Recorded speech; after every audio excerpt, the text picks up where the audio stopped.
Bonjour à toutes et à tous et bienvenue dans l'épisode numéro 57 de La Lame, le podcast qui parle d'art, de militantisme et d'entrepreneuriat. Je suis Louise Mess, photographe et vidéaste spécialisée dans le secteur culturel à Lyon. Aujourd'hui, je tenais à vous partager pour la première fois sur ce podcast mes favoris culturels. Je me suis dit que ce nouveau format pourrait m'aider à aborder des sujets plus positifs et parfois ça fait du bien. Voir à quel point les films, les séries, les livres peuvent me challenger sur mes avis, mes réflexions, me faire comprendre d'autres points de vue et m'apprendre me fascinera toujours. Avant de passer à l'épisode, je vous rappelle que vous pouvez soutenir le podcast sur les différentes plateformes, ses réseaux sociaux et plus récemment sur sa page Tipeee. Tous les liens sont en description. Votre aide est précieuse et aide à développer le projet. Alors merci à vous et belle écoute.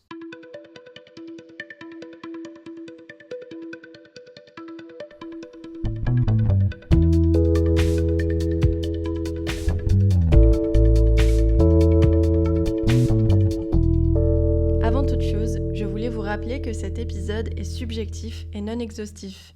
En effet, je vous partage ici les œuvres qui m'ont personnellement remué, qui m'ont parlé et que j'ai pu lire, écouter ces derniers mois. On va remonter jusqu'à janvier 2025 et un petit peu avant parce que j'avoue j'ai triché, j'ai mis des choses que j'ai lues ou écoutées aussi en fin d'année dernière mais que j'aime tellement que je me voyais pas ne pas vous en parler ici. Je vous invite à garder votre regard critique et c'est pas parce que je cite des œuvres ou des artistes ici qu'elles sont parfaits ou parfaites ou que je recommande le reste de leurs œuvres.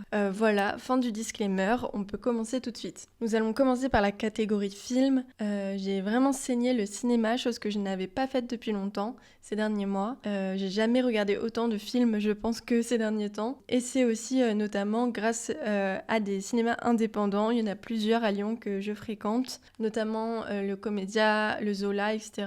C'est des salles super qui ont une programmation incroyable et je vous invite vraiment à aller soutenir vos petits cinémas indépendants de quartier. C'est des cinémas qui souvent en ont vraiment besoin et qui proposent une programmation alternative aux gros blockbusters qu'on voit partout.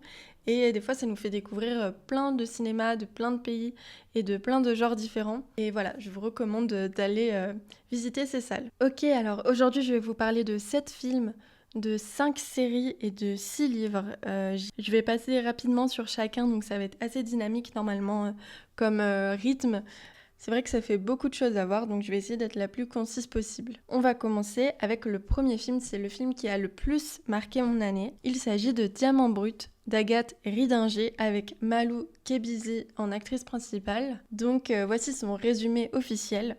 Je cite « Liane, 19 ans, téméraire et incandescente, vit avec sa mère et sa petite sœur sous le soleil poussiéreux de Fréjus. Obsédée par la beauté et le besoin de devenir quelqu'un, elle voit en la télé-réalité la possibilité d'être aimée. Le destin semble enfin lui sourire lorsqu'elle passe un casting pour Miracle Island. » Fin de la citation. Ce long métrage m'a beaucoup parlé, déjà j'ai adoré les images, c'est un film qui est en format presque carré, avec beaucoup de grains, ça fait presque un style un peu argentique, très pastel dans les couleurs, avec une caméra qui est vraiment naturelle, donc c'est comme si on filmait presque un documentaire. On a beaucoup de caméras épaules, on a des plans fixes, on a plein de plans assez contemplatifs aussi. C'est des scènes qui sont longues, c'est pas des scènes avec une narration très coupée, très rapide, un montage très dynamique. C'est des scènes qui laissent le temps de voir les choses, ainsi que les petites choses, pas seulement les grandes choses. Des fois, il n'y a pas grand-chose qui se passe, des fois, il n'y a pas beaucoup d'action, mais c'est vraiment le récit d'une vie normale, le récit d'une vie d'une jeune femme qui est précaire, qui habite du coup dans le sud de la France et qui est en cruel manque d'amour, qui va essayer de trouver cet amour par tous les chemins possibles. Ça parle beaucoup de féminité du coup et d'exacerbation de la féminité, de ce besoin de se sentir belle, de rentrer dans les codes de beauté qui sont toujours plus restrictifs, toujours plus difficiles à atteindre, qui demandent des chirurgies, qui demandent de l'épilation, qui demandent de transformer son corps toujours plus. C'est aussi du coup le récit d'une jeune fille qui a des gros problèmes familiaux, qui a été très abandonnée et très livrée à elle-même depuis très jeune. Et c'est aussi une histoire de comment réussir avec tout ce climat-là à réapprendre à s'aimer et réapprendre à aimer tout court. Au début, ce que j'ai aimé dans ce film, c'est qu'il y a beaucoup de choses qui sont critiquables, évidemment. Notamment la façon dont sont traitées les jeunes femmes dans la télé-réalité, parce que c'est son but à elle dans la vie. La façon dont parfois Liane se comporte, parle, quelles sont ses envies. En fait, c'est des choses qu'on peut voir d'un mauvais œil au début, qu'on peut critiquer en se disant ah mais j'aime pas ce personnage. Mais en fait, on apprend à la connaître. C'est ça que j'ai vraiment aimé dans ce film. C'est que je trouve que le regard est hyper horizontal. En tout cas, c'est ce que j'ai ressenti. J'avais l'impression qu'on apprenait à la connaître, à comprendre son quotidien, à comprendre pourquoi elle réagissait comme ça, pourquoi c'est ça qui l'animait. Et je trouvais que ce film ne jugeait pas ses personnages. Et ça m'a fait vraiment plaisir. Parfois, j'ai toujours l'impression qu'on a un regard très omniscient sur ce qui se passe et qu'on a toujours besoin que nos personnages soient parfaits quand c'est des premiers rôles, que ce soit des personnages qu'on aime fort, ou alors qu'en tout cas, à la fin, il y a une belle morale qui disent qu'en fait, s'ils avaient créé du tort, ils ont compris et qu'ils feront mieux. Et en fait, des fois, les êtres humains, c'est juste pas comme ça. C'est des gens qui ont autant de qualités que de défauts. Et dans la vie très compliquée de Liane, c'est normal qu'elle ait des défauts aussi. Et je trouve qu'on comprenait vraiment d'où elle venait, pourquoi elle faisait les choses de cette façon. Et que justement, voilà, ça ne la jugeait pas. Moi, c'est ça que j'ai vraiment aimé. Ce film a reçu des critiques très très différentes. Il y a autant des gens qui ont adoré ce film. Et par exemple, il a eu 2 nominations au Festival de Cannes, donc pour meilleur premier film, ah oui c'est ça, et meilleure révélation féminine. Et il y a eu beaucoup de critiques très positives, mais il y a aussi eu beaucoup de critiques très négatives. Je trouvais ça juste intéressant de les analyser rapidement, parce qu'il y a eu 2 camps dans les critiques négatives. Je vous le fais en rapide, mais en gros, les critiques que j'ai le plus retrouvées, en tout cas, après une analyse très rapide, donc encore une fois, voilà, à prendre avec des pincettes, mais j'ai vu qu'il y avait beaucoup de critiques qui ne prenaient pas du tout en empathie le personnage, qui l'a traité de cagole, je cite bien sûr, de cagole, de pute, que c'était une personne superficielle qui n'avait rien dans la tête et que c'était une vie insignifiante dont on ne comprenait pas pourquoi on la mettait au cinéma. Une réaction hyper machiste justement, alors que ce film, je trouve personnellement, est profondément féministe. Et il y avait une autre réaction que je trouve intéressante aussi à vous citer, voilà, parce que c'est cool d'avoir des avis divergents aussi. Il y avait certaines personnes plutôt militante du coup, qui trouvait que c'était pas mal un bourgeois gaze, parce qu'on mettait justement une caméra très politique, très poétique, très film d'auteur, sur une vie d'une personne précaire et compliquée, et que du coup on voulait montrer au cinéma, on voulait faire un peu les voyeurs sur des vies qui sont très dures et presque les romantiser. Moi, j'ai pas du tout ressenti ça comme ça. Au contraire, je trouve qu'elle mettait pas du tout de paillettes dans la vie de cette jeune femme et qu'elle la décrivait de façon hyper franche, mais que ce côté poétique pouvait la mettre en lumière et aider à en parler. Pourquoi ces histoires-là, on pourrait pas les mettre au cinéma? Moi, je suis plus de ce camp-là. Au contraire, je trouve que ça fait du bien de voir d'autres profils, d'autres classes sociales, d'autres types d'histoires mises au cinéma. Je trouve qu'on en a besoin. On raconte toujours les mêmes histoires des mêmes gens. Et je suis trop contente de pouvoir voir d'autres choses. C'est mon avis, mais j'entends aussi les gens qui disent que c'est un peu un bourgeois gaze un peu bizarre, mais justement, c'est un débat. N'hésitez pas à me dire ce que vous en pensez là-dessus. Et j'ai résumé ça de façon très vulgarisée, mais si vous voulez voir, il y a tout qui est accessible sur Internet. N'hésitez pas à vous forger votre propre avis et à me dire ce que vous en pensez ensuite.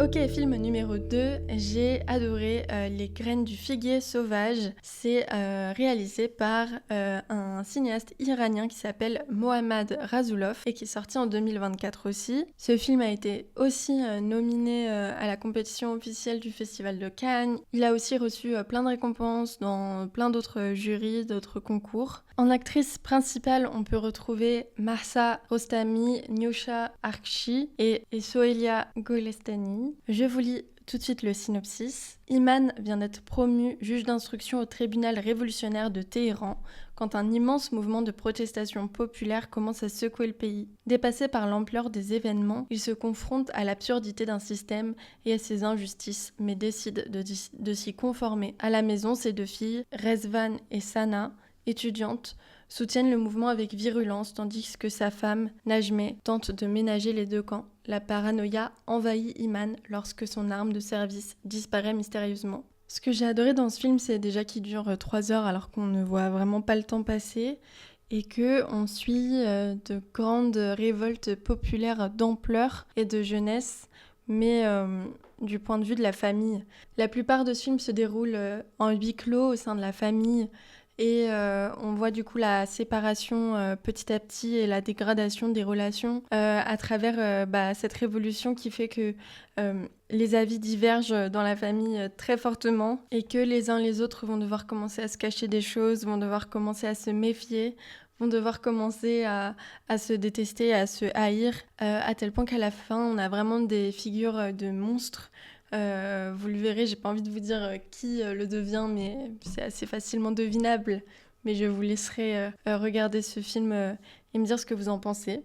Je trouvais ça très beau de voir toutes les forces qui étaient présentes entre la mère qui essaye de garder cette famille unie, les filles qui prennent des risques énormes pour la révolution, et en même temps on se rend compte que c'est une famille assez privilégiée aussi dans ce contexte.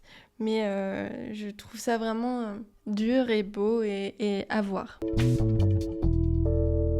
Autre coup de cœur de cette année, il s'agit de l'histoire de Souleymane de Boris Lochkin et avec pour personnage principal Abou Sangaré. Je vous lis le synopsis. Donc je cite: Le film décrit 48 heures de la vie de Souleymane, un jeune Guinéen travaillant comme livreur à vélo et qui se prépare à être auditionné par l'OFPRA dans le cadre de sa demande d'asile à Paris. Celui-ci vit contraint par 3 exigences: gagner de quoi manger, s'assurer un toit pour dormir et préparer son entretien de demande d'asile. Fin de citation. Ce film a la particularité de ne pas avoir de bande sonore. Je crois qu'il n'y a aucune bande sonore pendant tout le film. Et du coup, on est rythmé par les bruits de la ville, les bruits du vélo, les bruits du téléphone, les bruits des clients, des clientes avec qui il parle, des personnes autour de lui et du bus et des transports. Voilà, je trouve que ce récit est vraiment hyper important parce qu'en ce moment, en France, on parle beaucoup des OQTF, mais aussi des problématiques à la préfecture pour les renouvellements des cartes de séjour, des papiers. Énormément de gens qui se voient refuser leurs papiers. Le droit à une vie et à une protection avec de l'éducation, de la santé, des droits à travailler, à avoir des loisirs et une vie, un logement et une vie normale sur le sol français. Et je pense que c'est le genre de film qu'il faut absolument montrer, voir, faire tourner au maximum. Mais en plus, au-delà de ça, c'est un très beau film qui raconte très bien le quotidien d'un livreur Uber Eats ou Deliveroo qui se fait complètement surexploiter, qui subit des remarques racistes et de la méfiance et du mépris en fait des gens toute la journée, qui se bat pour faire reconnaître son droit à être là, son droit au travail, son droit à avoir une vie normale encore une fois. Souleymane en plus c'est un personnage hyper attachant, on voit que il passe sa journée à courir en fait, à courir partout. Il est rythmé par les bruits de sa montre et les demandes de livraison. Il doit enchaîner toute la journée des courses. Il subit en plus des arnaques de la part de la personne qui lui loue son compte Deliveroo parce que en plus, vu qu'il n'a pas les papiers, il ne peut pas légalement travailler. Donc c'est des gens qui lui louent leur compte Deliveroo pour qu'il puisse faire des courses et il leur donne un pourcentage. Ensuite, on le voit galérer à dormir. On le voit galérer en fait juste pour tout son quotidien, pour tout ce qu'il fait. Et en fait, je trouve que ça résume bien aussi cette vie. C'est que tout est un sujet, tout est compliqué, rien n'est accessible. Et le personnage se voit refuser tous les droits fondamentaux auxquels il devrait avoir accès et auxquels nous, on a accès facilement. Pouvoir dormir, pouvoir manger. Et en fait, ce film résume 2 jours. Mais quand on le regarde, on a l'impression qu'il s'est passé une semaine, tellement il se passe de choses, tellement il y a de galères qui arrivent.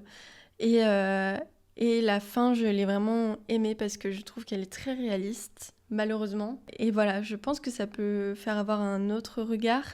Si vous avez des gens un peu réac dans vos familles, ça peut peut-être pas mal les faire changer d'avis, peut-être, ou en tout cas les intéresser d'avoir ce point de vue-là. Je vous conseille très fortement ce film. je vous recommande énormément 20 dieux, qui est réalisé par Louise Courvoisier, sorti l'année dernière aussi, qui a été nommé plusieurs fois au César et qui remporte, je crois, le meilleur premier film. En acteur principal, il y a notamment Clément Favot. Pour le synopsis, je cite « Anthony, dit Toton, 18 ans, est un jeune jurassien qui habite avec son père veuf et sa petite sœur de 7 ans et dont la vie oscille entre petits boulots, foire agricole, bal, courses de stock-car, bière, bagarre et rencontres amoureuses. La mort de son père l'amène à tenter de participer à un concours agricole. » Fin de la citation. Je trouvais que c'était un film très simple, mais très efficace et très parlant sur une certaine partie de la jeunesse des milieux ruraux. Alors tout le monde n'a pas la vie de Toton, il ne faut pas faire des généralités, mais c'est, je pense, ce qui a peut-être plu aussi dans ce film aux gens, c'est que c'est peut-être une jeunesse qu'on voit moins dans les médias, qu'on voit moins au cinéma aussi, un peu comme pour Diamant Brut par exemple. Et je trouve que c'était très poétique et très beau de voir la façon dont cette histoire était traitée. Et pareil, je vous laisserai découvrir ce film. Film numéro 5, je vais vous parler de Ernest Cole, photographe. Donc c'est un film documentaire réalisé par Raoul Peck. Le petit synopsis halluciné, attention, de ce film, je cite « Ernest Cole, photographe sud-africain, a été le premier à exposer au monde entier les horreurs de l'apartheid. Son film House of Bondage, publié en 1967, alors qu'il n'avait que 27 ans, l'a conduit à s'exiler à New York et en Europe pour le reste de sa vie, sans jamais retrouver ses repères. Raoul Peck raconte ses errances, ses tourments d'artiste et sa colère au quotidien, face au silence ou à la complicité du monde occidental devant les horreurs du régime de l'apartheid. Il raconte aussi comment, en 2017, 60 000 négatifs de son travail ont été découverts dans le coffre d'une banque suédoise. Fin de citation. C'est rigolo parce que ce film, je suis partie le voir juste après 20 dieux. Je suis partie à 20 dieux en début d'après, mais après je me suis dit, mais vas-y, je veux être cette meuf qui va au cinéma et qui enchaîne les films. Genre, je me suis pris pour qui? Je vous jure. Là, j'ai commencé à vraiment aller au ciné depuis genre décembre et depuis j'ai vu genre 12 films, je crois. Alors que ça faisait vraiment, c'est pas du tout dans mon quotidien, je vais jamais au cinéma normalement. Là, j'y vais plus parce que j'ai plus de thunes. Voilà, j'ai passé toutes mes thunes là-dedans. Mais je sais pas, je me suis pris pour quelqu'un qui... J'ai pris une carte et tout, hein. Voilà, donc j'ai vu ce film dans ces conditions-là. Et même après avoir déjà vu un film, je me suis pas du tout ennuyée. C'était hyper intéressant. C'est une histoire d'un photographe que je connaissais pas du tout en plus. Donc j'ai juste passé 2 heures à apprendre des choses et j'en étais vraiment ravie. Je vous conseille beaucoup ce film, je le trouve qu'il est très intéressant, très beau. J'ai appris plein de choses, donc n'hésitez pas à aller le voir. J'ai ensuite vu Je suis toujours là de Walter Salles avec notamment Fernanda Torres. Je vous lis le synopsis, c'est parti.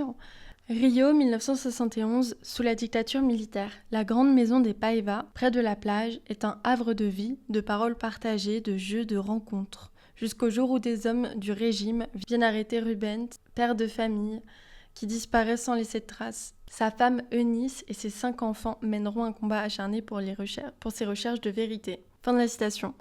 Film très chouette aussi, dont je voulais vous parler rapidement. C'est un film qui m'a pas mal fait penser dans sa structure aux Graines du figuier sauvage, parce que comme ce film-là, c'est beaucoup tourné à la maison, au sein du cercle familial. C'est une famille qui est quand même très bourgeoise, voilà, de Rio quand même. Ça, c'est quelque chose qu'il faut souligner, je pense.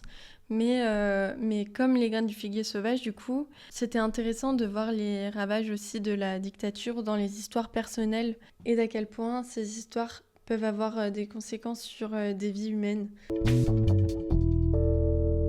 Film numéro 7, je vais aller assez vite. Vous savez quoi, je vous fais un catalogue, vous prenez ce que vous voulez, je vous dis ce que j'ai aimé dans chaque film, mais je me dépêche un peu parce que ça fait déjà 43 minutes que je parle et j'ai même pas encore parlé des livres. Super. J'ai vu Fanon, donc le film réalisé par Jean-Claude Barny, avec pour actrices principaux et principales Alexandre Bouillet, Déborah François et Stanislas Mérard. Je vous fais moi-même le synopsis cette fois parce que je trouve qu'ils étaient vraiment pas ouf ceux que j'ai lus. Donc Frantz Fanon, pour celles qui ne connaissent pas, c'est un psychiatre et un grand penseur de la pensée décoloniale, antiraciste notamment, qui est très peu connu en France, mais très connu par exemple en Algérie, là où il a vécu pendant pas mal de temps et là où se passent les trois quarts du film dont je vais vous parler. Frantz Fanon, c'est quelqu'un qui, en 1943, s'était engagé dans l'armée française de la Libération et qui a connu au sein de cette armée énormément de racisme, de discrimination à son égard et qui lui a fait remettre en question pas mal de choses. Il est ensuite envoyé quelques semaines en Algérie et c'est là où aussi il prend conscience de toute la pensée colonialiste qu'il y a là-bas, de la part du coup de l'armée française. Il retourne ensuite en Martinique où il passe le baccalauréat et il s'engage dans le soutien à la candidature d'Aimé Césaire en 1945. Il part ensuite en France métropolitaine où il fait des études de médecine mais également où il prend des cours de philosophie et de psychologie. Et il soutient en 1951 sa thèse de psychiatrie.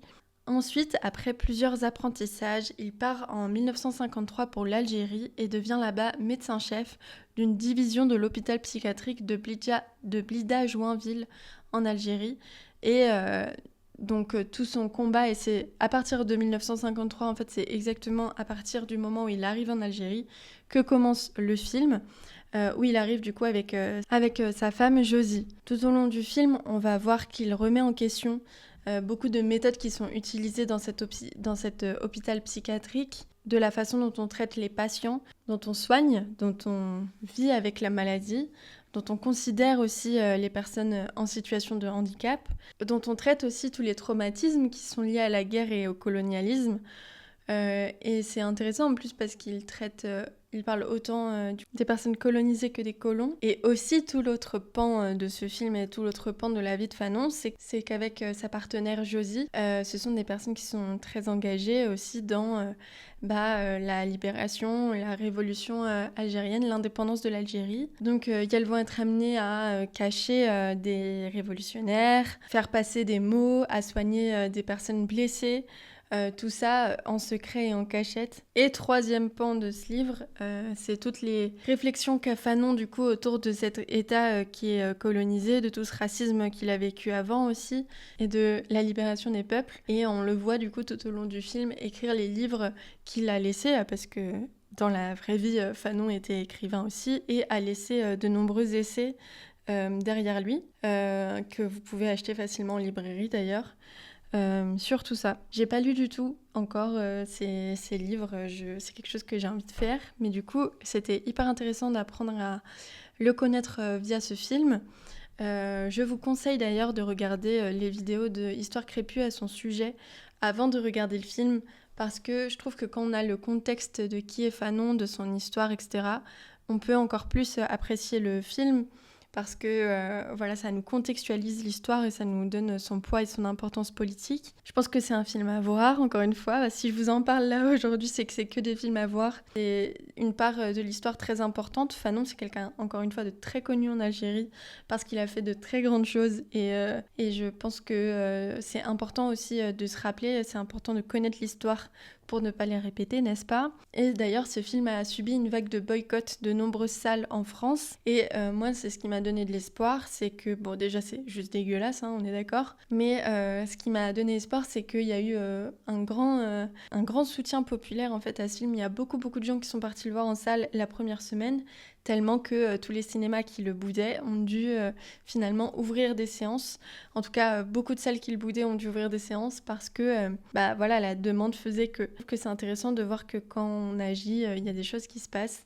Donc merci à toutes les personnes qui ont visibilisé cette histoire. Et si vous ne l'avez pas encore vu, je vous recommande très fort ce film. Voilà. Et je vais vous quitter là pour les films. Il y en a plein d'autres que j'ai vus et que j'ai adorés, mais là, c'est ceux qui me paraissaient m'avoir le plus marqué, en tout cas, dont je me rappelle le mieux. Mais j'en ai vu plein d'autres. Il y a aussi beaucoup de choses que je consomme sur YouTube, en podcast, etc. Mais je me dis que si je commence à tout lister, ce serait un enfer. Il y a aussi beaucoup de médias dont je regarde les documentaires, donc en vrai, c'est des films aussi. Mais là, j'ai trop de choses à vous dire, donc est-ce que ça vous intéresse? Est-ce que vous aimez ce format? Si oui, est-ce que vous en voulez un autre où je vous parle de médias et de choses dans les médias que j'ai vues, que j'ai beaucoup aimé, parce que c'est de la culture aussi.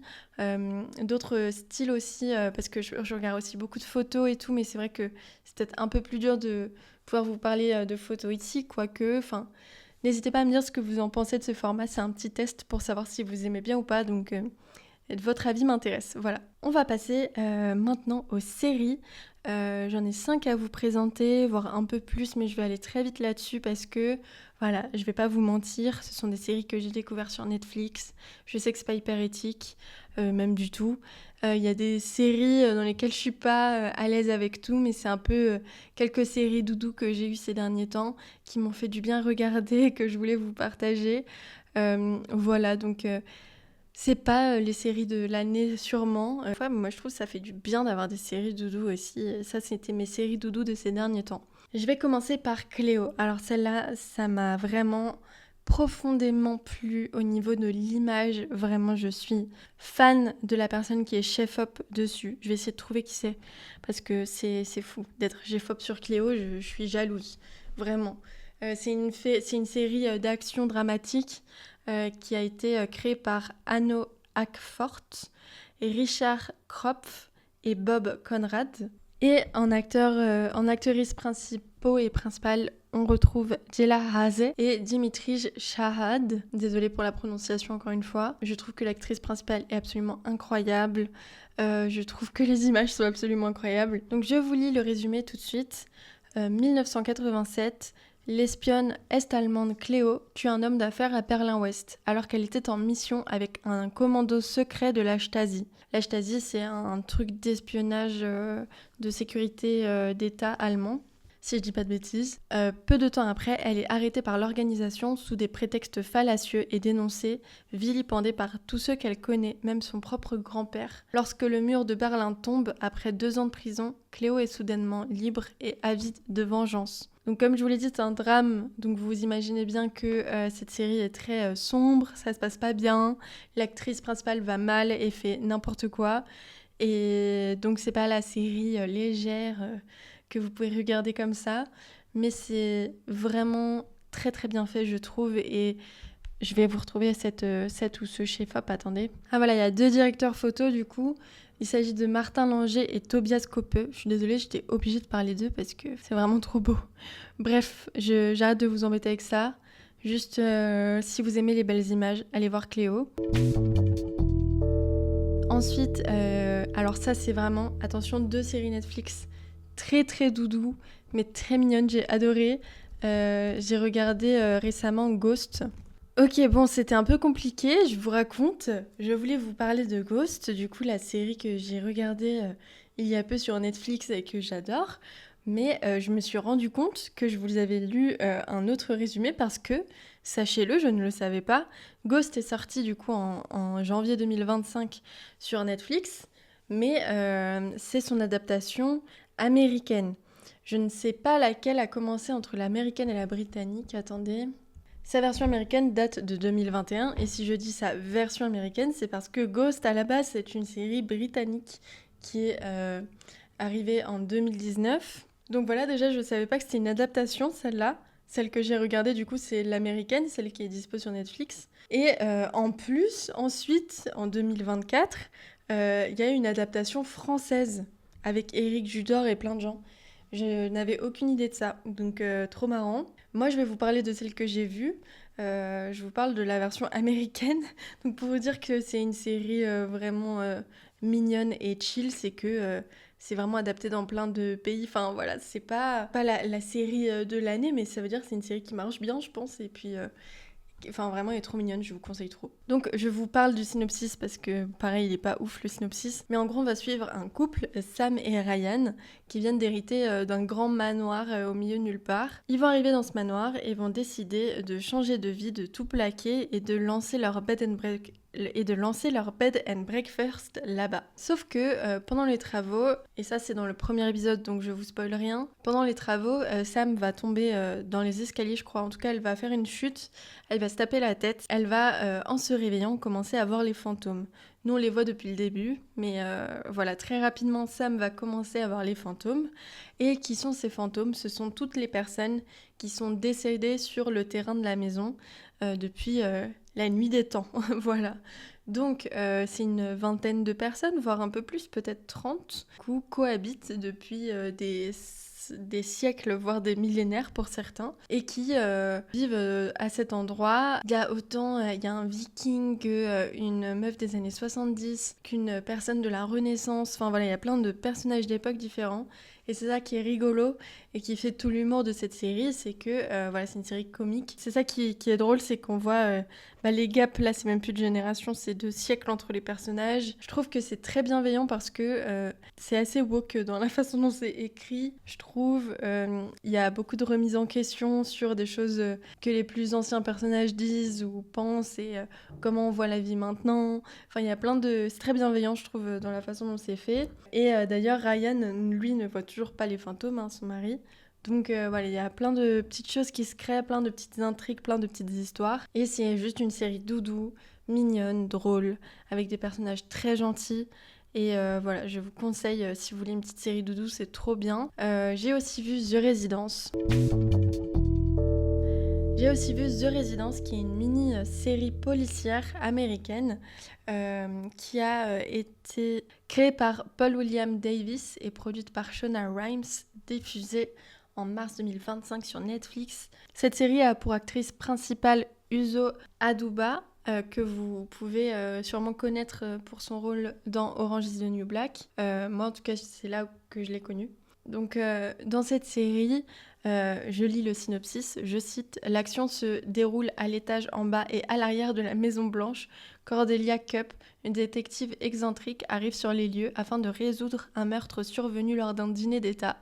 Au cours de l'enquête, des défis interpersonnels entre 157 membres du personnel de la résidence commencent à éclater. » Fin de la citation.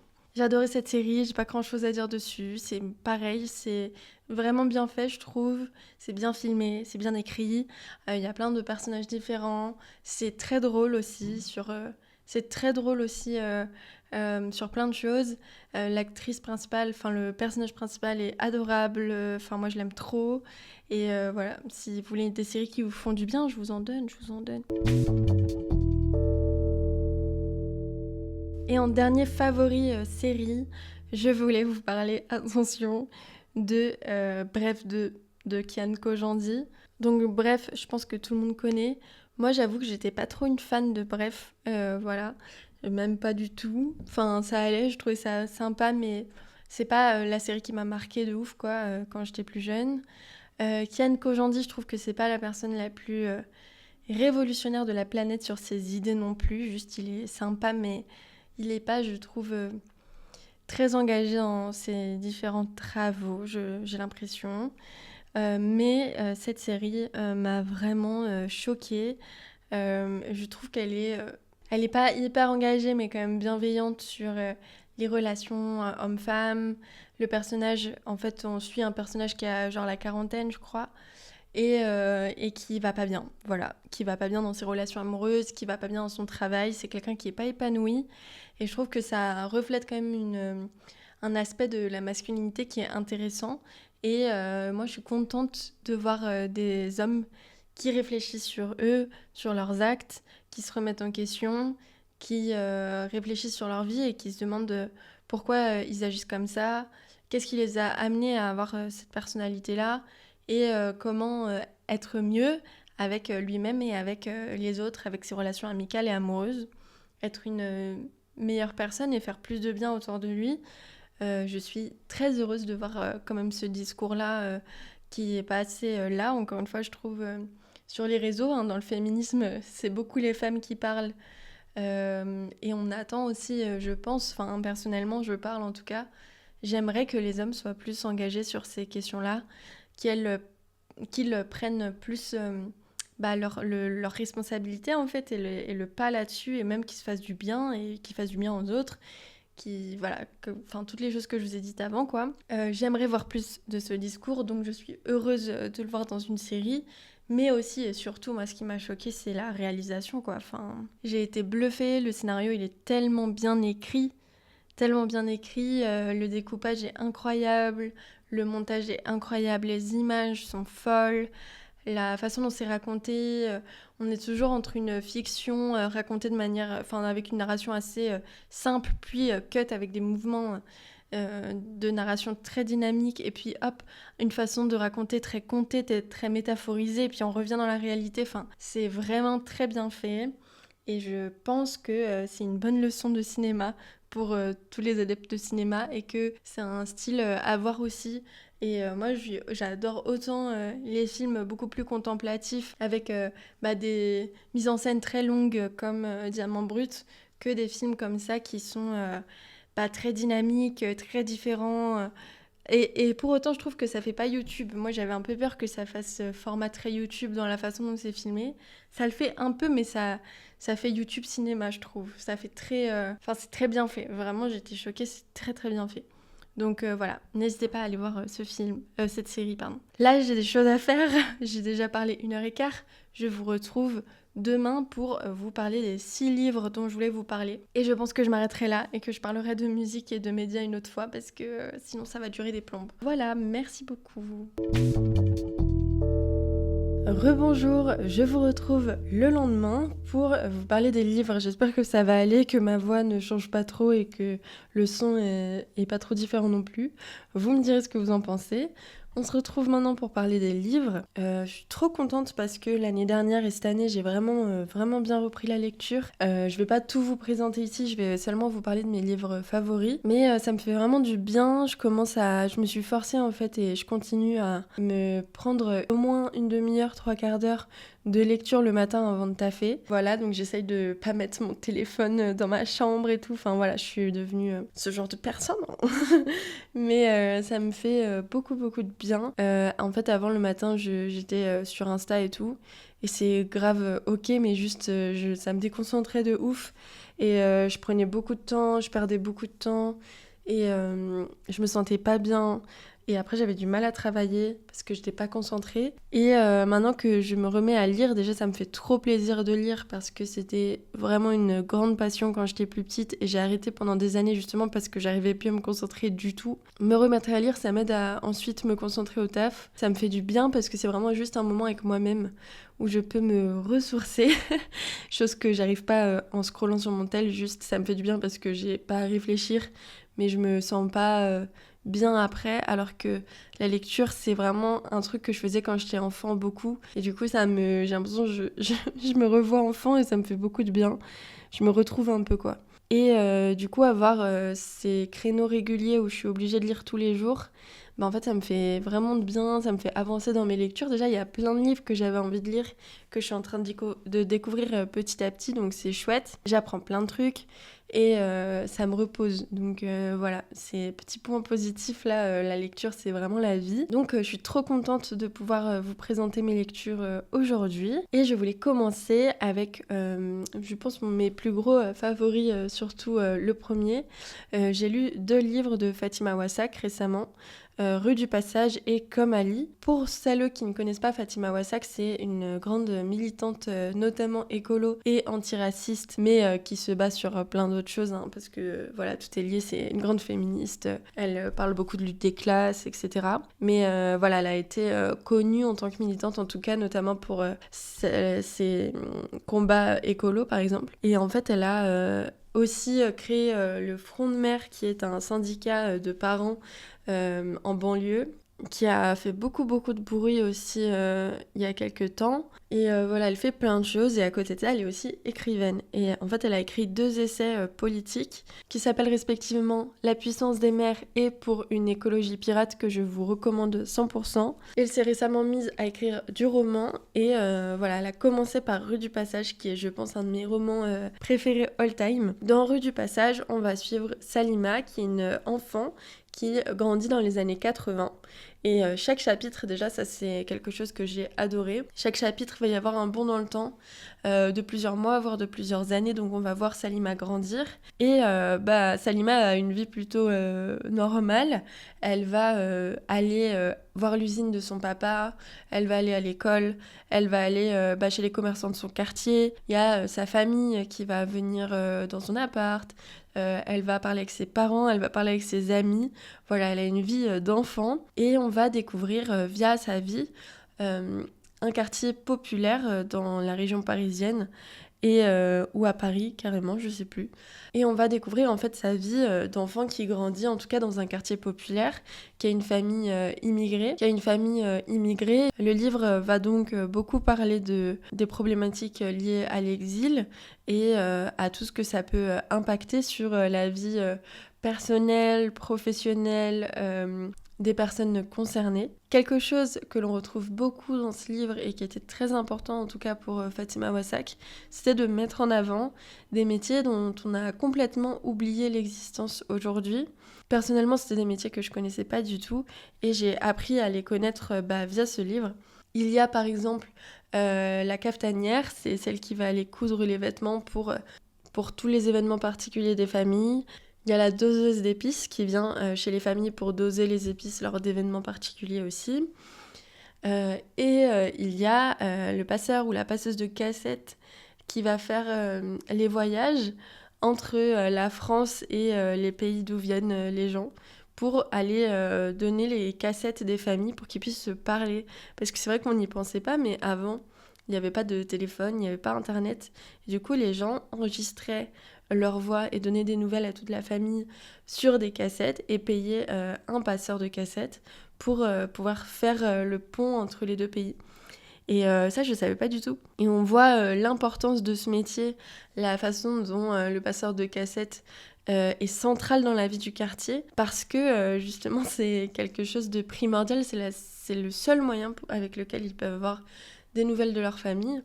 Et tout ça avec une poésie dans l'écriture, je trouve, de Fatima Wassak qui est géniale. Elle écrit vraiment très bien, c'est hyper doux, c'est hyper imagé, c'est très joliment écrit, j'ai adoré ça. Et voilà, c'est un livre qui se lit très rapidement, qui est très agréable, je vous conseille vraiment fort. Ça nous permet aussi de voir des réalités qu'on voit moins souvent dans les livres, dans les films et tout. Et c'est des histoires qui sont très importantes à raconter. Il y a aussi Comme Ali qui est sorti il n'y a pas longtemps.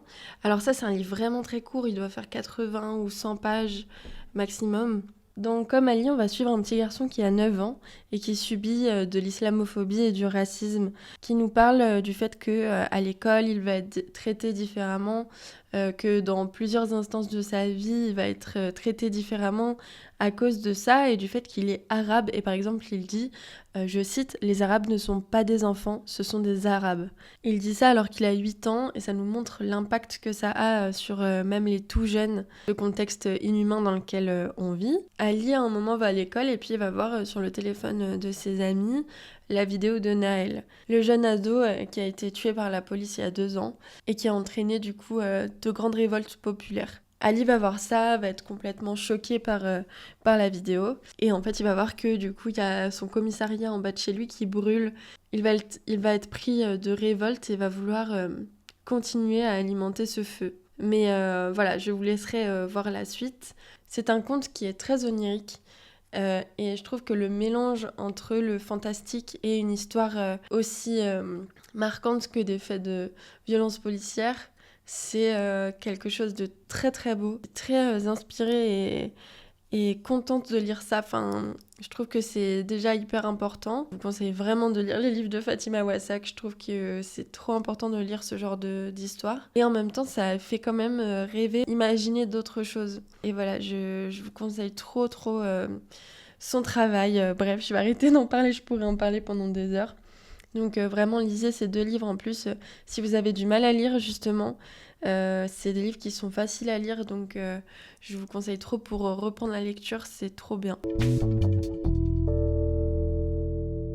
Ok, livre suivant, au pluriel encore, j'ai lu Petit pays et Jacaranda de Gaël Faye. Gaël Faye, si vous ne connaissez pas, c'est un auteur, compositeur, interprète qui est très connu pour sa musique et aussi son rap, parce que souvent on oublie que Gaël Faye a écrit les meilleurs titres de rap, vraiment. Je suis trop fan de ses titres de rap, notamment Ma femme, fils du hip-hop, je trouve que c'est tellement bien écrit, et puis tout pili pili sur un croissant au beurre, l'album est vraiment incroyable. Mais bref, Gaël Faye c'est aussi un écrivain, et c'est une personne qui a grandi au Burundi, et dans son premier roman qui s'appelle Petit pays, il va raconter l'histoire de Gabriel, qui est très inspiré de sa vie, mais qui n'est pas une autobiographie, il le dit bien, mais qui est assez inspiré de son enfance. Donc Gabriel, c'est un petit enfant qui a grandi dans les années 90 au Burundi et qui a un père d'origine française et une mère d'origine rwandaise. En fait, on va voir à travers ses yeux la guerre civile qu'il y a eu au Burundi dans ces années-là et le génocide des Tutsis au Rwanda. Et on va du coup voir à travers les yeux et la façon de raconter d'un enfant, parce que c'est l'enfant qui nous raconte l'histoire, tout ce qui s'est passé et l'horreur des événements. Je vous préviens, alors d'ailleurs, j'ai pas mis de trigger warning, mais il y aurait des trigger warnings à mettre sur tous les films, les séries et les livres que je regarde. Donc celui-là est particulièrement violent, donc à prendre avec des pincettes. Si vous connaissez pas l'histoire autour du Rwanda, du Burundi et tout, je pense que c'est bien de regarder une ou deux vidéos avant pour vous mettre à jour, parce que ça peut être un peu compliqué. Je connaissais un peu, mais j'ai dû m'arrêter dans ma lecture et regarder des trucs parce qu'il y a des choses que je comprenais pas trop. Mais sinon, l'histoire est très bien écrite, c'est facile à lire aussi, enfin, c'est très bien fait, on se sent vraiment dedans, c'est pas ennuyant du tout, il se passe plein de choses, très intéressant, on comprend autant la vie d'un jeune garçon que la vie sous la guerre en fait, et sous l'horreur. Donc c'est vraiment très bien fait, mais c'est juste sur des fois on se demande qui est qui fait quoi dans la guerre en fait. Mais les personnages, en tout cas, c'est très clair, c'est très bien écrit. Encore une fois, le scénario est très bien fait et on comprend quel personnage est qui, c'est pas la question. C'est juste le contexte de guerre peut être un peu plus compliqué à comprendre si vous connaissez pas l'histoire avant, donc c'est pour ça que je vous conseille encore une fois de vous renseigner un peu, même s'il l'explique au fur et à mesure du roman. Voilà, je trouvais ça plus clair quand j'avais regardé avant les vidéos. Ensuite, il a écrit Jacaranda. C'est pas une suite, mais c'est un livre qui reprend en fait certains personnages de Petit Pays, et vous n'êtes pas du tout obligé de lire Petit Pays avant. Jacaranda, c'est une histoire à part entière que vous pouvez comprendre totalement sans Petit Pays, mais je vous conseille quand même de lire Petit Pays avant, parce que on retrouve des personnages, on comprend mieux l'histoire, et surtout ça donne deux points de vue quand même qui sont très différents et très intéressants, parce qu'on peut voir les différences que ça fait. Donc dans Petit Pays, comme je vous l'ai dit, on suit un enfant qui grandit au Burundi dans la guerre. Or dans Jacaranda, on va suivre Milan qui grandit en France, mais qui a une maman rwandaise et qui va aller visiter pour la première fois le pays quand il sera, je crois qu'il est ado par là, voire un peu plus, jeune adulte. Et du coup, on suit ce que ça fait que de découvrir l'histoire du pays plus tard, de retrouver aussi des origines dont il a très très peu entendu parler, parce que sa mère est très... a beaucoup de tabous là-dessus, parce qu'elle est très traumatisée de tout ça. Et je trouve ça hyper intéressant d'avoir les deux points de vue. Gaël Faye écrit vraiment très bien, le scénario est très riche, l'histoire est très riche. Et en même temps, c'est des sujets qui sont hyper importants et qui peuvent vous permettre de connaître l'histoire d'un pays qui a été... pas hyper médiatisé en vrai, hein. C'est pas quelque chose dont on parle beaucoup. Voilà, je vous conseille vraiment ces lectures.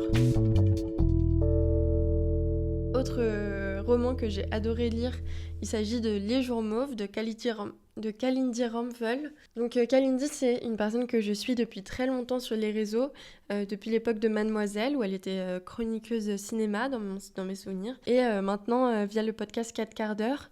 4 quarts d'heure, du coup, c'est un podcast où c'est 4 amis, donc Kalindi, Camille, Alix et Louise, qui vont raconter leur vie sous forme de up et de down, voilà. Mais surtout, en fait, elles sont hilarantes. Je pleure de rire quand je les écoute. Elles sont vraiment trop drôles. Si vous voulez un podcast vraiment bonne vibe, où il y a des trucs qui sont tristes, mais franchement, ça fait pas bader. C'est toujours très joyeux et ça fait vraiment du bien. N'hésitez pas, si vous avez besoin de vous remonter le moral. Je trouve que c'est des meufs incroyables. Je suis pas d'accord avec tout, notamment sur certaines sponsors, voilà. Mais à part ça, franchement, c'est des meufs quand même très chouettes et qui parlent de plein de sujets trop cool, et j'adore suivre ce podcast. Et du coup, Kalindi, je la connais par là. Et quand elle a sorti son premier roman, parce qu'on sait quand on la suit qu'elle écrit beaucoup et depuis très longtemps, Quand elle a sorti son premier roman, je me suis dit ça va être hilarant, vu comment elle parle et comment elle raconte les histoires à l'oral, à l'écrit ça va être incroyable. Et du coup, Les Jours Mauves, c'est un roman qu'elle a écrit suite à la mort de son père. Alors, j'ai pas envie de dire de bêtises, mais pour moi, son père est mort aux alentours du Covid, d'un cancer. Et du coup, elle a, avec sa mère, planifié le fait qu'il ferait un road trip avec des amis à son père pour pouvoir jeter les cendres à un endroit important pour elle, à un endroit important pour lui. Sauf que ça s'est pas passé comme prévu vu qu'il y a eu le Covid. Et du coup, c'est là qu'elle a écrit son premier roman. C'était un peu en hommage à cette histoire qui n'a pas pu être vécue. Et dans l'histoire, on suit donc une protagoniste qui part avec un entourage haut en couleur. J'adore dire ça. Vraiment, ils ont chacun des personnalités de fou pour faire ce voyage qu'elle n'a jamais pu faire dans la vraie vie. Et du coup, c'est pas biographique du tout, c'est des personnages inventés, mais ça retrace un peu la même histoire que ce qu'elle aurait voulu vivre. Et le livre est juste trop, trop marrant. Il y a plein de choses super. J'ai adoré lire ce livre. C'est pas le roman qui m'aura le plus marqué de la planète, je pense, mais c'est un livre qui m'a fait plaisir à lire, qui m'a fait du bien. Et là, j'ai acheté son nouveau roman que j'ai pas encore lu, Greta et Marguerite, et que je me garde pour les vacances parce que je pense que ce sera un super moment à passer. En tout cas, je vous conseille son travail. Alors là, on va passer à des livres qui ne sont pas des romans. Je vais vous parler d'abord de Noir n'est pas mon métier. Noir n'est pas mon métier, à la base, c'est un mouvement et un collectif de 16 actrices noires françaises qui se lèvent contre le racisme et les stigmatisations et le sexisme dans le milieu de l'acting, que ce soit au théâtre ou au cinéma. Elles ont fait notamment des discours au Festival de Cannes, elles sont passées dans plein de médias, elles ont fait des formations, des actions, plein de choses. Je vous en ai parlé plus si vous voulez suivre ça dans l'épisode pour un 8 mars de la culture. Et le livre Noir n'est pas mon métier, c'est à l'origine une initiative d'Aïssa Maïga qui a regroupé ces 16 actrices pour témoigner et parler des violences qu'elles ont subies au sein du cinéma et du théâtre pendant leur carrière. Et du coup, on lit 16 témoignages. Voilà, c'est 16 témoignages qui sont accablants, hein, tous les uns plus que les autres. Je pense que c'est hyper intéressant et important de lire ces récits, et aussi quand on n'est pas concerné, parce qu'il faut s'informer, il faut comprendre les mécanismes, il faut les dénoncer, il faut soutenir les personnes qui osent prendre la parole et soutenir ce genre de mouvement, parce que le racisme, le sexisme, c'est partout dans nos milieux et qu'il faut le combattre tout simplement. On comprend en fait via ces témoignages l'impact que ça a sur les carrières, l'impact financier aussi que ça a sur les actrices, l'impact sur leur développement, sur leurs possibilités, leur accessibilité au rôle, à l'emploi et à leur carrière entière en fait tout simplement. Et aussi l'impact psychologique, personnel, intime que ça a à long terme sur elle. Je pense que c'est hyper important de se remettre en question. Et je pense que quand on n'est pas concerné, et c'est mon cas du coup, par du racisme par exemple, c'est hyper important de s'informer et de se remettre en question, parce que c'est pas parce qu'on est dans des luttes antiracistes qu'on n'est pas raciste. On est tous élevés dans une société raciste et du coup on est tous racistes. Par contre, on peut combattre des biais, on peut combattre des façons de fonctionner, on peut apprendre à comprendre et à connaître si on se remet en question. Et la remise en question, c'est pas forcément hyper culpabilisant, genre ah je suis une horrible personne parce que j'avais pas vu que j'avais reproduit tel biais, etc. Le but c'est pas ça, ça servirait à rien. Le but c'est de dire on peut évoluer, on peut changer des façons de faire, des choses. Et moi, j'ai l'impression, en lisant ce genre de livre, que ça m'apprend plein de trucs et ça me remet à ma place et ça me fait me remettre en question, et c'est bénéfique pour moi parce que j'apprends plein de choses et j'en suis reconnaissante. Voilà. Et je pense que, et ce que je viens de dire là, c'est pareil pour le sexisme, pour les luttes LGBT, pour le validisme, pour plein de choses. L'important, c'est d'apprendre, c'est d'essayer de ne pas reproduire et essayer de changer nos sociétés vraiment dans le fond. Et pour vraiment changer nos sociétés, il faut qu'on change profondément nous aussi. Donc voilà, je trouve ça important. Et merci à elle pour tout ce travail. Et enfin, j'ai lu, ça c'est plus un classique du militantisme, mais c'est Femmes, race et classe de Angela Davis. En fait, Angela Davis, du coup, grande militante antiraciste, décolonial, féministe, écolo des États-Unis et qui continue à faire un travail remarquable. Dans Femmes, race et classe, elle retrace l'histoire des luttes contre l'esclavage, des luttes pour la libération des personnes noires aux États-Unis et pour leur accès aux droits. Et en même temps, elle retrace aussi les mouvements féministes, les mouvements des suffragettes et les mouvements pour le droit des femmes, pour l'accès à la contraception, plein de choses. Voilà, dans les années fin 19e siècle à peu près, dans mes souvenirs. Et en fait, elle va nous faire les parallèles entre toutes ces luttes-là. Elle va nous pointer les angles morts de chacune de ces luttes.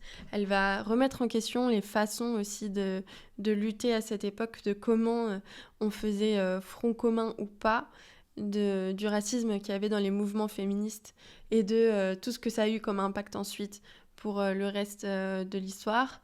Et je trouve ça juste passionnant, je trouve ça hyper intéressant. Je suis hyper inculte sur les mouvements anti-esclavage, sur les mouvements de l'époque, mais du coup, ça m'a appris énormément de choses.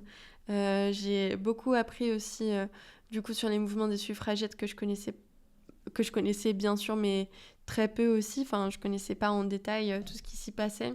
Et je trouvais ça vraiment passionnant de parler des problématiques des luttes, justement. Je trouve que c'est quelque chose qui est très important pour qu'on apprenne de ça, encore une fois, et voilà, et qu'on avance. J'ai été tellement choquée de plein de choses. Et je pense que je comprends beaucoup mieux maintenant aussi les réticences dans certains milieux, les problématiques qu'il y a et tout. En fait, c'est ça qui est cool, c'est que lire ce genre de livre, ça te permet de mieux comprendre le monde actuel et les luttes actuelles et comment elles se forment et comment elles se lient ou elles se délient justement. Et voilà, je vous conseille très fort. Par contre, c'est un livre qui est beaucoup plus dur à lire, j'ai trouvé. En tout cas, moi, c'était dur à lire pour moi. C'est un langage beaucoup plus universitaire. Il y a beaucoup, beaucoup de refs. Il y a beaucoup de personnages. Il y a beaucoup de références. Il y a beaucoup de dates. Il y a beaucoup de lois. Voilà, c'est très, très riche. Et du coup, c'est plus dur à lire aussi. Voilà, donc moi, j'ai pris pas mal de temps à lire. Je voulais juste vous dire ça. Voilà, c'est pas le plus simple. J'ai lu aussi, sinon, L'espoir est une discipline de Angela Davis aussi. L'histoire... c'est un tout petit livre de 80 pages qui regroupe 3-4 textes qu'elle a écrits au fil des années. Et si vous voulez avoir une porte d'entrée dans les œuvres d'Angela Davis, je pense que ça peut être peut-être plus simple parce que le livre est très court et vous apprenez à la lire. Je pense que ça peut être plus simple de commencer par là et de ensuite lire Femmes, race et classe. Il reste accessible complètement Femmes, race et classe, mais je trouvais ça plus dense, on va dire, en information et du coup plus dur à lire. Voilà. Je voulais vous parler de musique, de spectacle, de plein d'autres choses, mais je vais m'arrêter là parce que cet épisode dure déjà assez longtemps, je pense. J'ai adoré faire ce format parce que ça me permet de parler de plein de thèmes différents. On a parlé féminisme, on a parlé antiracisme, on a parlé écologie, on a parlé livres, séries, films, on a parlé images, mais aussi écriture et tout. Et en fait, ça m'a vraiment plu de vous parler de tout ça. Je sais pas comment ce sera réceptionné, si vous, ça vous plaît, si c'est pas trop long, si c'est pas un peu endormant, voilà, n'hésitez pas à me dire, parce que c'est vrai que moi, là, je parle passionnément de livres, de séries et tout que j'ai adoré, mais si vous les connaissez pas, et bah peut-être que c'est un peu longuet à écouter, n'hésitez pas à me dire honnêtement. Moi, le but, c'est que je fasse des formats qui vous plaisent. Je veux que ce podcast vous parle et que ce podcast voilà, vous intéresse et vous apprenne et qu'on puisse échanger des choses, etc. Donc voilà, n'hésitez vraiment pas à me le dire si ce format vous plaît ou non. Si jamais il vous plaît, je suis très partante pour en refaire d'autres. Là, j'ai plein de musique de noter, j'ai un spectacle aussi. J'aimerais vous parler de podcasts aussi, ça fait longtemps que je vous avais pas parlé d'autres podcasts que j'écoute. Donc écoutez, si ça vous intéresse, dites-moi et je vous referai un épisode d'ici, je pense, la rentrée pour vous parler de mes autres favoris. Et puis d'ici 6 mois à peu près pour vous reparler de mes prochaines lectures, séries, films. Voilà, n'hésitez pas à me dire si ça vous intéresse. Je tiens à dire encore une fois que Je veux pas avoir une posture journalistique sur cette partie-là du podcast parce que les favoris, c'est des livres, des films que je lis et que je regarde sur mon temps à moi, mon temps perso. J'ai pas envie que ça devienne mon travail. Donc là, je vous partage avec passion ce que j'ai aimé et tout, mais je n'ai pas pour ambition d'avoir une posture journalistique et de critique sur ce pan-là du podcast, en tout cas sur ces épisodes-là, parce que j'ai envie que ce soit des épisodes détente où je vous partage uniquement ce que j'aime. J'espère que ça vous plaît. Merci à vous d'avoir écouté jusqu'au bout. Je vous rappelle que vous pouvez soutenir le podcast sur ses différentes plateformes, sur ses réseaux sociaux et depuis peu sur sa page Tipeee. Vous êtes déjà 9 tipeurs à aider le podcast et je vous en suis entièrement reconnaissante. Merci à vous énormément pour tout ça. Et surtout, n'hésitez pas à me partager vos favoris, séries, films, lectures en commentaire. Ça me ferait trop plaisir d'avoir vos retours, vos avis. Est-ce qu'il y en a aussi dont j'ai parlé qui vous ont plu ou non? N'hésitez pas à débattre, ça me fait beaucoup de bien d'avoir des retours, même s'ils sont négatifs, c'est très chouette. J'apprends des choses, donc voilà, n'hésitez pas à me donner votre avis et de me partager aussi vos autres favoris. Je vous souhaite plein de bonnes choses pour vos projets et je vous dis à dans 2 semaines pour un nouvel épisode. Merci à vous.